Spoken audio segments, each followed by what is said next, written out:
I talk a lot about artificial intelligence and technology on this channel. Today, we need to address something that is not spoken about lots in the mainstream media and in the world of tech news.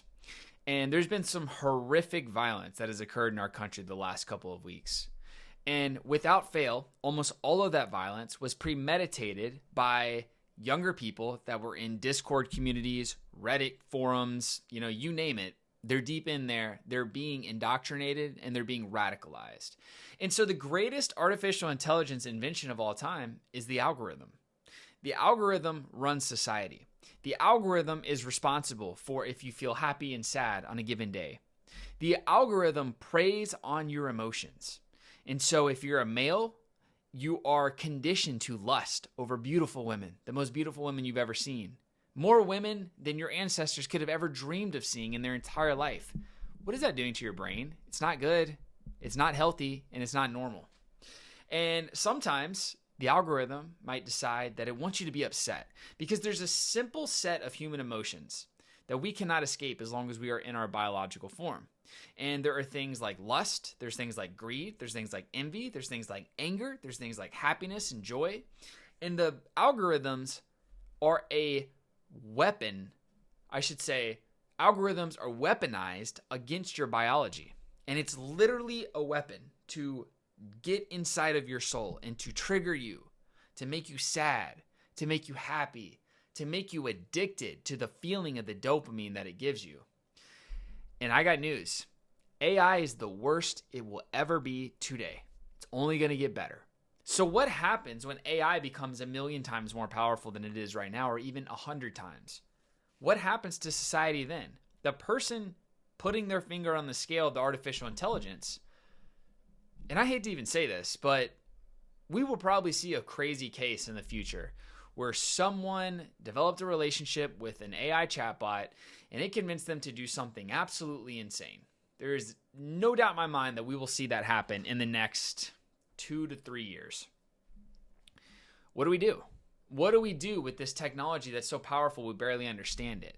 The last 15 years since social media has erupted, it's gone completely unchecked. We've had censorship against people that should never have been censored. We've had certain parts of the conversation, whether it's right or left or middle, get completely wiped off social media channels because they were speaking their truth. And so we have a situation where we have human beings determining the way these algorithms work. And they're deciding what's okay and what's not okay. And that's a huge problem. And we're seeing the ramifications of this problem in society today. And I cannot stress this enough. This is not like a left or right video. This is strictly about technology and the way that it's ripping us apart as a community. The most recent thing, the Charlie Kirk situation, I don't want to speak on it too much because it's horrific and sad and just terrible. But what I will say is that that person was indoctrinated on Discord, where a lot of youths live. They're completely unchecked. On one hand, the answer is not a surveillance state where every single keystroke is logged by the government. But on the other hand, awareness really seems to me to be the main answer. Awareness for parents to understand how their kids are being infiltrated through technology. Awareness for younger men and women to understand, hey, your brain is still forming. In the same way that we say you don't do drugs until you're 25 years old because your brain is not fully formed. Don't drink alcohol, don't smoke weed until you're 25 because your brain's not fully formed. How is social media any different? It's arguably more intense and more strong on the brain than those drugs actually are. And if you think about it, not only, when a kid's doing drugs, they're sneaking around, they're trying to avoid their parents. It's like here and there is what I'm saying. But the algorithms, it's 24/7. It's all in their face. It's never ending and never stopping. So it's relentless. It's the most easily accessible drug in existence. This is a disaster. And until we start having some very serious conversations about the future of artificial intelligence, what AI safety looks like, how can we protect the younger people? I don't have the answers. I don't think anyone has the answers. But as amazing as AI is, and as much as it's going to change our lives and increase productivity in the markets and help businesses be more efficient and maybe even eradicate poverty, who knows? Maybe put us in the stars and so we can go explore the galaxies. there is some very serious unanswered questions that we need to address. And the only way that society is going to stand a chance to fight back is to start bringing awareness into the fact that algorithms infiltrate your brain in the same way that substances do. They can manipulate you. They can make you think things that are not true. We need more awareness. We need education. People get sexual education. People get education on alcohol and drugs. Why are they not getting education on technology and social media?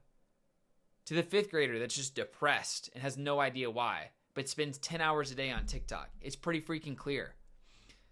Things that seem pretty black and white and pretty obvious to me maybe are not as clear to the rest of the world. So I don't have the answer. I am building an AI app that helps people with their technology addictions. It's called Mindless. If you want to check it out, mindless.so is the URL. But at the end of the day, we need to bring this conversation to the forefront because we have a serious problem on our hands. And that problem is that algorithms are powerful. They're getting more powerful and they're being weaponized against us. Who's setting the scale of those algorithms? Who's going to have these conversations? And ultimately, what are we going to do as a society to slow down this inevitable speed rush to AI infiltrating the brains of everyone?